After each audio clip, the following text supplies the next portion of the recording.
Can you create a shift in your efficiency in 1 week? I think distraction is the biggest problem. I would like to say, okay, I will give you 2 tasks. 2. Go right ahead. Do them simultaneously. And you will end up with 2 mediocre outcomes. Join me as I take on the challenge of boosting my peak performance to CEO levels in just 1 week. CEOs, 77% of CEOs report they get enough sleep, and they also are 36% more likely to take naps during the day than non-managerial staff. Welcome to Influential Visions. Here we interview futuristic leaders who share their deep industry knowledge and business experience with you, ensuring you have your finger on the pulse and your eyes wide open. Here is your host, Nathaniel Schooler. And I'm joined by Stephen J. Manning. We're gonna go through this topic in the next 15-20 minutes, and hopefully leave you with some tips on how to get peak performance, how to deliver more for the company that you're working for or for your own business. And obviously the importance of peak performance in achieving success is just huge, especially in leadership roles like CEOs. So in the days of the internet, things have become a lot more difficult. We have things are just happening a lot faster. We have internal struggles. We have procrastination, often rooted in the fear of failure, perfectionism, preventing action. But we also have external distractions, which can be anywhere, right? But emails, social media, all of these are external distractions. So I'm quite excited, Steve, to talk to you about this, because I know you know a lot about this. So what do you think? Do you think it's realistic? Do you think I can boost my performance in 1 week? Well, I think anything is possible. The question is, how likely is it? In some respects, it's very likely. In other respects, it's not.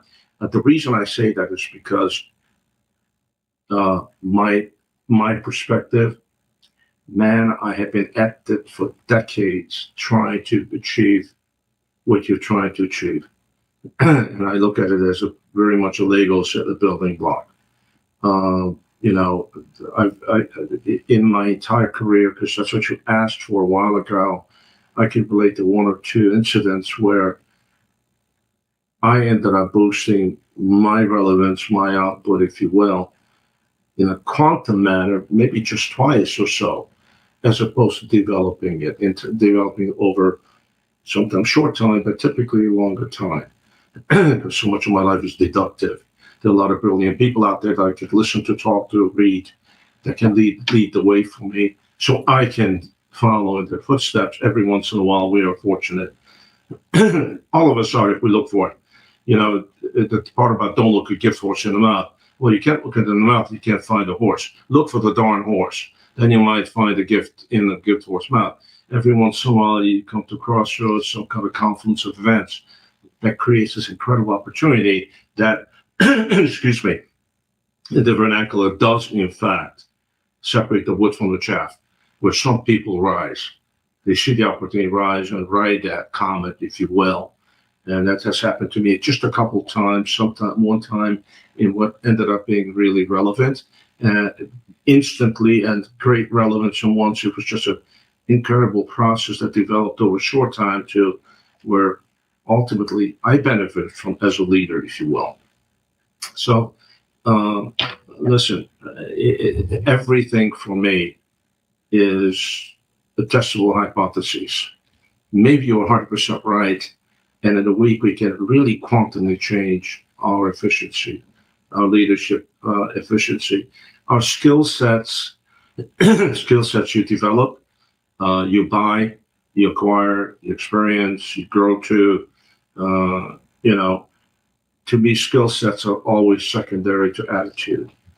As I've said, I've had the good fortune to be an employee to some really amazing companies and people, consultant to some amazing companies.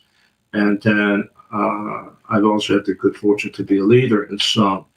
So I learned from a lot of people. I've learned sometimes as much from the young man who parked my car in the office building as I did from Nobel laureate literature. So again, my mantra is you can listen, you can learn from everybody you talk to, even some people that should be institutionalized, and all of that. You need to walk away with things like, well, that's something I should know how to do better, and that's something I should never do. And I'll stop talking. I'll tell you there's an exception when it comes to parents.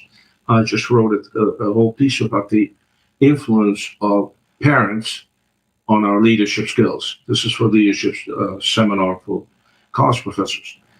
And the word to the wise, we all had this experience growing up. And this is where it blows up. Growing up, of course, I was a contrarian to my parents, my father particularly, being what he was, incredibly brilliant and totally argumentative and all that. And I said, I will never say that to my kids. I will never compel my kids to that. Never. Cut to my boss for many years in the company I grew up in, who I said 100 times, when I become the big boss, I will never do that. I will never ask that. I will never say that. Never. To find out that as the years progress, I stopped my tracks. I just said that to my own kids the night time. When I said to the people I work with or work for me, that I said, that boss? Never. Well, that boss made $1 billion doing what he did. So there has to be flexibility built into your psyche to bend, to make those incredible 90-degree turns that sometimes you make that progress to greatness. So I think I've answered your question. Right. So what you're talking about is like a catalysmic shift in how you do something, which changes your productivity so that you can become really productive, right? And from where I'm sitting at the moment, I think distraction is the biggest problem in certainly in my world, and a lot of the people that I sort of speak to, they have notifications switched on their devices, and people message them all the time, and then that distracts them because it takes something like 24 minutes to refocus back onto the task that you were just doing. So if you're distracted all the time, I don't understand how you can actually be concentrating or focused on the task in hand, you know? It's a funny thing. And I'll go back to the core question. The thing about multitasking, I think that anyone that tells me how well they multitask, I would like to say, okay, I will give you 2 tasks. 2. Go right ahead. Do them simultaneously. And you will end up with 2 mediocre outcomes. Now, right. Without a doubt, on my door to my studio here, there is, in fact, a big red thing that big that says, don't knock on the door. Don't open the door because I want to focus on my conversation with Schooler. Now, we talk a lot about the need to detox your word from electronics, for example. With due reality, I'm not that important. If I'm not up to instant date on news, the world is not going to change, nor will mine. But I have to, because I'm addicted to it. We talk about electronic technology being the new amphetamine. The minute the cell phone goes off while I'm writing something, you're 100% accurate. My efficiency, my thought process, absolutely go in the tank. I can multitask. I can write and listen at the same time. I can take a lecture at the same time. I can, but I discontinue relevant conversations, talks, recorded when I know that on the other side of my camera, somebody's checking a phone. We've talked about this. You have to teach yourself to divorce yourself from that little screen, the endorphins that screen launches in people's minds because they feel they're relevant, they're contributing, they're part of the fabric. No. How about doing this test now? And then you want to do that? Do that for an hour. You and I have talked about this before. I've taken phones away from people in meetings and threw them across the room or dumped them in diet soda because I'm not here to watch you read email. So you couldn't be more right in that there are some people can multitask doing some things. Yes, we can think and chew gum. That's a proverbial thing. Gee, I can talk to you and chew gum at the same time. Yeah, well, you mean while you're talking to me, you can also flex your jaw muscles chewing a 24-cent piece of gum. Ooh, what an accomplishment. Maybe you should be nominated for Nobel for that. You could be. I mean, you can nominate a ham sandwich for Nobel Prize. But you are absolutely right. Can you create a shift in your efficiency in 1 week? I'm pondering that because when you first said that, I said, no, forget it. It takes 10 days to break an ordinary habit. The answer is I'm 100% wrong on reflection. There are things we habitually do right now. Let's just not do that for a week. See what happens. Even just doing your job. What happens if you say for 3 hours a day, from 10 in the morning to 1 in the afternoon, I turn this off. For 10 hours a day, I discontinue the use of everything. I have a screen because I have to write this, or I set a date I have to analyze. Mm-hmm.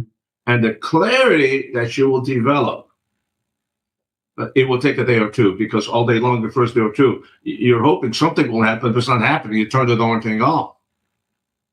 I'm messing with something called swimming in silence. Dr. Krishna Bhatta came up with that. It's nothing more than clearing your brain, your mind, for 10 minutes a day of every thought disassociated with just one that you're trying to focus on. That's the second step. The first step is just clear your mind. Thoughts come across, get rid of them. And you find out the 10 minutes takes about 1 minute, goes right by. And at some point you convert that to, okay, for the next 10 minutes, I'm going to think about exactly one thing. Do I like the design on Schooler's shirt? And you know what? I'll find after a couple of days, I can write 1,000 words on that in a heartbeat. So I think you're right. You can. But that requires a degree of discipline that somebody's going to beat into you one way or another. You are smart enough, disciplined enough to actually do that.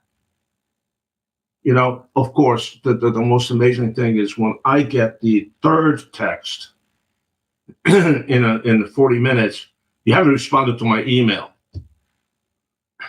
I guess I have spoiled too many people by being available 24 hours a day.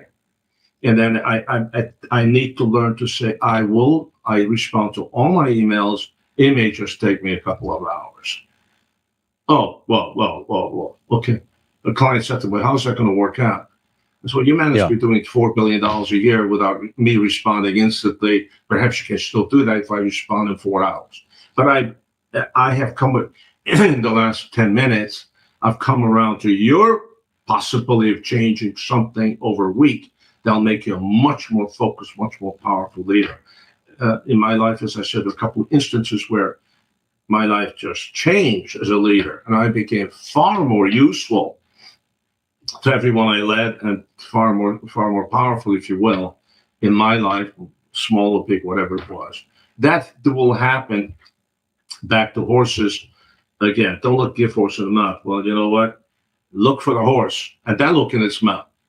You know, you can't sit there hoping lightning will strike or the muse will sit on your shoulder and you'll write the new Great Gatsby book. Not going to happen. But you can make the changes the schooler will tell you to make and get there. If it takes you a week, awesome. So what if it takes 2 weeks? It is life-changing. Yeah.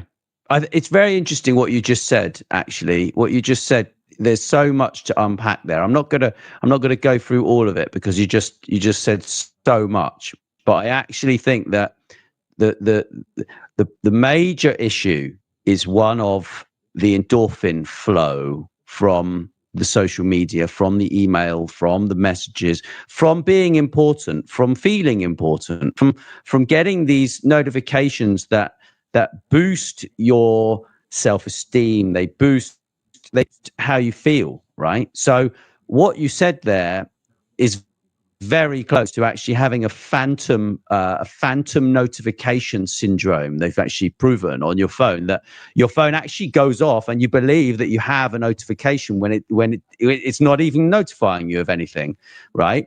Which I think is fascinating. But so you almost need to go through a bit of a digital detox, much like we did yesterday. I went out with my friend on a boat. I probably hardly used my phone at all. Probably used my phone. I had 67% battery at 3 p.m. And my friend was like, I've used all my battery. Can I use your phone to use Spotify? Right. And all I did was take some pictures. That's all I did. I probably checked Twitter once, probably checked my WhatsApp once or twice. But it's dealing with something that's so ingrained in your brain that you're right in terms of it's discipline. It has to be discipline, right? Because I think once we add up the amount of time that we're actually using these devices for, we probably would be very, very surprised. I mean, I manage some screen time for my daughter, and she spends a considerable number of hours on a phone. But if I looked at my screen time, it's probably worse than hers recently, because I've kind of got caught up in the emotions of what's been going on in the world and having conversations. So I think I'm really hell bent on making this work in the next week, and I will build some habits that I will tell people about. But yeah. Now, I would like to tell our fine audience, and thank you for listening and watching. I invite you to pick up an expert talk Nathaniel and I did on the efficacy of wasting time. We did 35 minutes on wasting time and how relevant that is. Now, how do you waste time? I will tell you what, if your body at 1 o'clock in the afternoon on Sunday says you got to close your eyes, man, you're running on low, you're running on empty. That's not wasting time, that's recharging the battery. But that's not where we went. We went into activities while we are wasting time. Yesterday was a unique day. For about 3.5 or 4 hours, I accomplished something remarkable, which I used to do all the time. But these days, my typical day is 16 hours, maybe more. Happily 16 hours of great stuff, great work, a lot of reading, talking, writing, and all that. I accomplished something remarkable yesterday that I haven't done in maybe 3 months. And I resolved to do that again and again and again. I fully intended to work most of the day. I managed about an hour of that. And then somewhere the switch, I don't know where it is, the psyche said, maybe not. So there's a Sunday where I sat outside, and I, as you know, I love music. I have a lot of music. And I cranked up my little outdoor speaker, which is a marvel of technology. I could blow the windows out somebody's house across the street. I didn't crank it up much because there were all people around. And I listened to 3 or 3.5 hours of music. I just sat there with my little device, and I kept punching pieces of music I'd want to listen to the 19th, 20th, 30th time. And I did not check email. I did not look at the news, because the world is just as screwed up 3.5 hours later than when I left it. And I handled exactly one text message, where I got a text message from my wife. So she's on her way back from her 19-hour workout that day. And beyond, I said, great, I'm outside. And beyond that, to me, the world was dead. But for the amazing artists I listened to, some great stuff, obscure stuff, and I ran, which I find fascinating for me, I ran a whole gamut of emotions throughout listening to the music, from happy to sad to challenge. Music speaks to me, and that's the kind I listen to a lot of that stuff. So, you know what? Guess what? At the late afternoon Sunday, the world was just as screwed up as it was early in the morning. You and I did publish another influencer this morning, which, in my humble opinion, is spectacular, to the point, hard hitting. If you don't read it, read it. And if you don't act on it, humbly, you do that at your own peril. Because we're talking about challenges in life. And we're not talking heads. This is 5 challenges that we all face one way or another. We tell you this is what we think it is, and then we come up with tasks and timelines. Week 1, do this. Days 9 and 10, do this. And here are the expected outcomes. If you fail with the expected outcomes, you just didn't follow the road. We laid down the map. Not everything's for everybody. There's something there for everyone. Certainly for me, writing it, my clique lights went on. Wait a minute. Is it dishonest to write and tell you this is what we think you should do, and I'm not doing it? Okay, so that goes into the to-do list for today. I learned from the influencer we wrote that you all have in your mailbox today. If that's not worth a $1 investment, you don't know anything about investments. Anyway, enough of promoting something. It's not self-promotion. It's promoting something that we think is genuinely worthwhile. To your point, I keep going back to what I said last week. It's an amazing thing to get an email from a person that's got an MBA from an Ivy League out of the, it was Marine Corps colonel, out of Naval Academy, retired, young man, 50, read something we wrote, changed my life. I'm going to do that because it changed my life. Hey, listen, all the work that went into that, it's worthwhile. Just one guy, worthwhile. Anyway, go ahead, Nathaniel. I've come around to you saying, yeah. Well, I think, thanks, Steve. I think the most important thing is finding something that's going to break that habit of checking your phone and playing with your apps, and I think actually finding, if you're really super addicted to checking your phone, then you're picking it up, all the time, and you're getting lots of notifications. I think first thing is switch off all non-essential notifications is a great thing to do.